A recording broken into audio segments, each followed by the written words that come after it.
हम अपने मुल्क के मुकद्दर का फैसला करेंगे।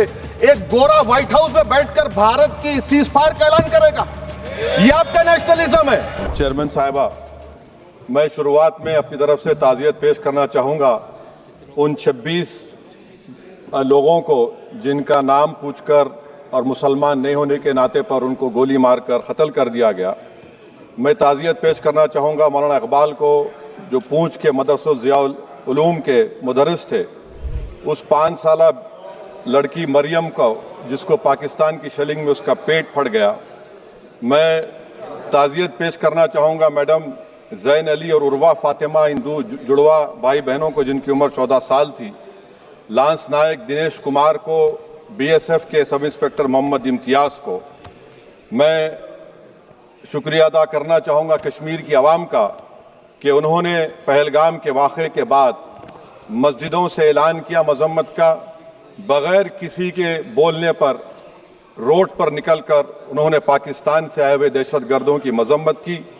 मैं मुबारकबाद देता हूँ हमारी मुसल्लह अफ़वाज को कि उन्होंने एक अजीम कुर्बानी पेश की और बहादुरी के साथ ऑपरेशन सिंदूर में भारत को कामयाबी दिलाई।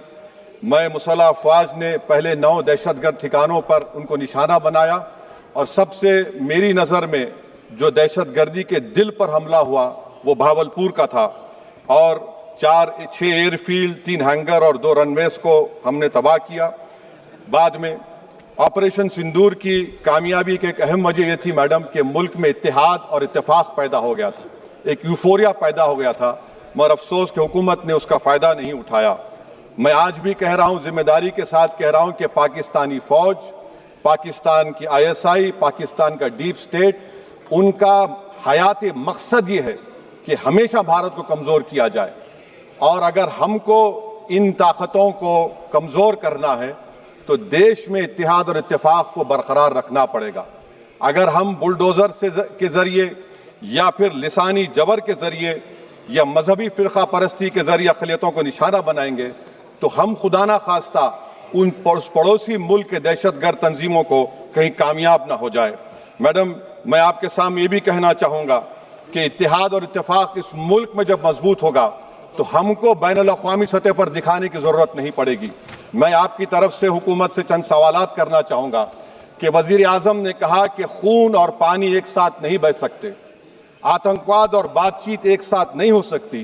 तो मेरा सवाल आपके ज़रिए से वज़ीर आज़म और हुकूमत से ये है, फिर जिन इंसानों को बैसारा की वादी में मारा गया था, क्या आपका ज़मीर इस बात की इजाज़त देता है कि आप ट्रेड बंद कर दिए, पाकिस्तान का एयरक्राफ्ट हमारे एयर स्पेस में नहीं आ सकता, उनकी कश्ती हमारे पानी में नहीं आ सकती, ट्रेड ख़त्म हो चुका है डायरेक्ट इनडायरेक्टेड, आपका ज़मीर जिंदा क्यों नहीं है?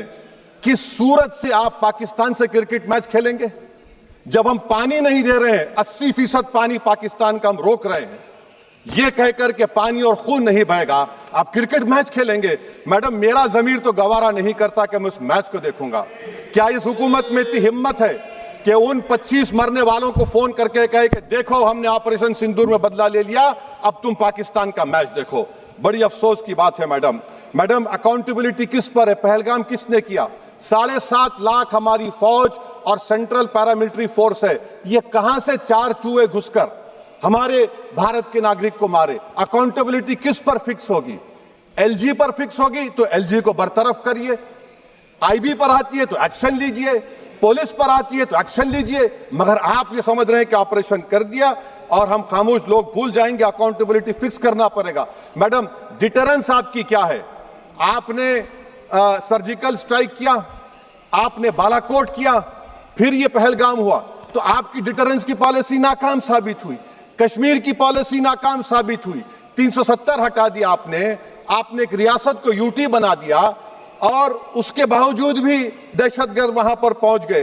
तो और अफसोस मुझे इस बात का होता है मैडम कि पाकिस्तान को हम जानते हैं, पाकिस्तान और इजराइल इस पूरी दुनिया में एक फेल्ड स्टेट है और पाकिस्तान के आर्मी चीफ को, जिससे हमारे स्ट्रेटेजिक रिलेशनशिप, इसको अपना दोस्त कहते हैं, उस देश का प्रेसिडेंट उस शख्स को बुलाकर खाना खिलाता है अपने साथ जिसके भाषण से हमारे लोग मारे गए थे। तो क्या आपकी खारजा पॉलिसी कामयाब हुई? आप देख लीजिए। अच्छा, हमारे देश में एक ऐसी तंजीम है जिसका वजूद नफरत की बुनियाद पर और मजहबी अज़वियत को फैलाने के लिए बनाया गया। उनको तकलीफ है सेकुलरिज्म से, सोशलिज्म से, मगर हमारे संविधान के प्रियम्बल में लफ्ज सॉवरेन है। सॉवरेन का मतलब यह है कि हम खुद मुख्तार हैं, हम हाकिम आला हैं, हम अपने मुल्क के मुकद्दर का फैसला करेंगे। एक गोरा व्हाइट हाउस में बैठकर भारत की सीज फायर का ऐलान करेगा? यह आपका नेशनलिज्म है। अफसोस होता है मुझे सर। मैडम मैं आपसे पूछना चाह रहा हूं कि अगर एक चचा सैम ऐलान कर रहे हैं तो हमारी फौज पर क्या असर पड़ा होगा? हमारे उन पायलटों पर क्या असर पड़ेगा जो नहीं मालूम कितनी ऊपर आसमानों पर भारत की हिफाजत कर रहे हैं? वो नेवी का सिपाही जो समंदर में खड़ा हुआ है, उसको यह नहीं मालूम हो रहा है कि मेरा प्रधानमंत्री ऐलान नहीं किया, एक गोरे ने ऐलान किया। बड़ा ये आपके कैसा होगा ये? मैडम मेरा सवाल हुकूमत से यह भी है कि हम कोई एडवर्सेरियल कंट्री नहीं है अमेरिका के लिए, हम दोस्त हैं, स्ट्रेटेजिक रिलेशनशिप है। क्या क्या एग्रीमेंट हमने साइन नहीं किया, तो क्या ये दोस्ती निभा रहे हैं? मैडम मैं हिस्टोरिकल एग्जांपल दे रहा हूं। क्रुश्चेव और टीटो, क्रुश्चेव ने दबाव डाला, टीटो ने कहा मैं नहीं मानता, मैं नैम ज्वाइन करूंगा। मैडम फ्रांस और यूएसए, डिगोल को जब यूएसए ने दबाव डाला तो डिगोल ने कहा कि तुम दोस्त हो मगर हमारी खारिजा पॉलिसी आजाद ना है।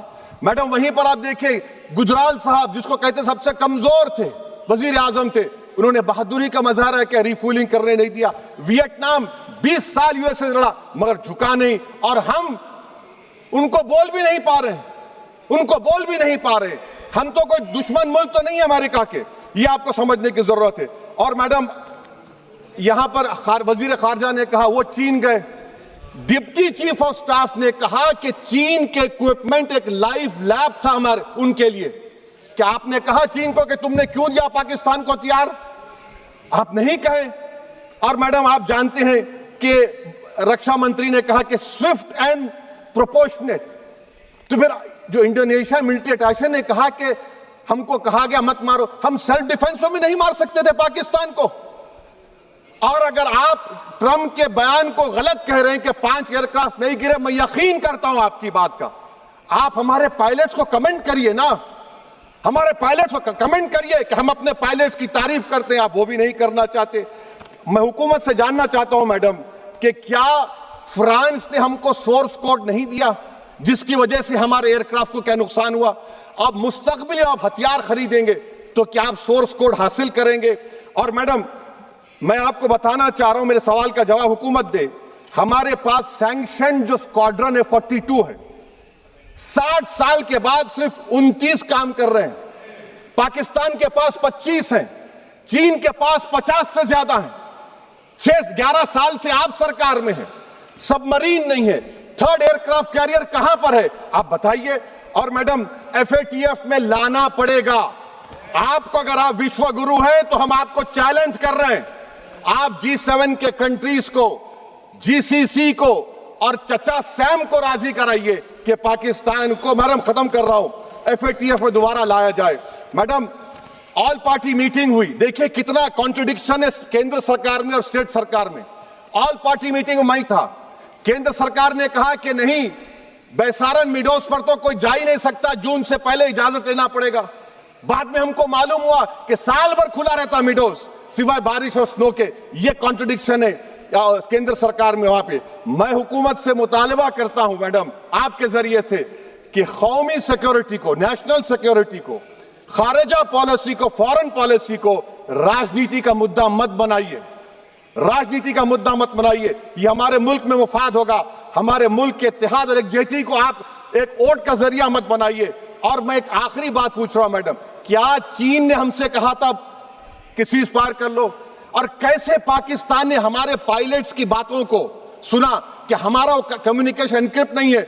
मैडम आखिर में मैं अपने शेर से इस अपनी बात को खत्म करूंगा कि अपने ही हाथों से सर अपना कटाना है हमें, मादर हिंद पे भेंट चढ़ाना है हमें, किस तरह मरते हैं एहरारे वतन भारत पर, ये तमाशा है जो दुनिया को दिखाना है हमें।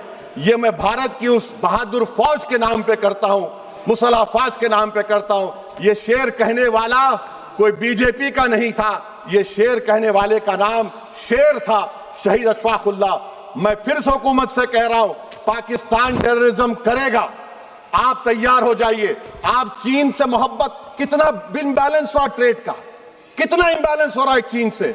अच्छा, जब गलवान हुआ उस वक्त भी ट्रंप ने कहा था कि मैं बात करूंगा, हमने कहा नहीं बात करेंगे, जरूरत नहीं है। आज ट्रंप हमारे से पहले बोलता है इज्जत नफ्स भी कोई चीज होती है। इख्तिदार में कोई यहां रहेगा, कोई वहां रहेगा, मगर इख्तिदार में इकबाल होना चाहिए। बदबख्ती की बात यह है कि आपने इकबाल को खो दिया। बहुत बहुत शुक्रिया। Subscribe to One India and never miss an update. Download the One India app now.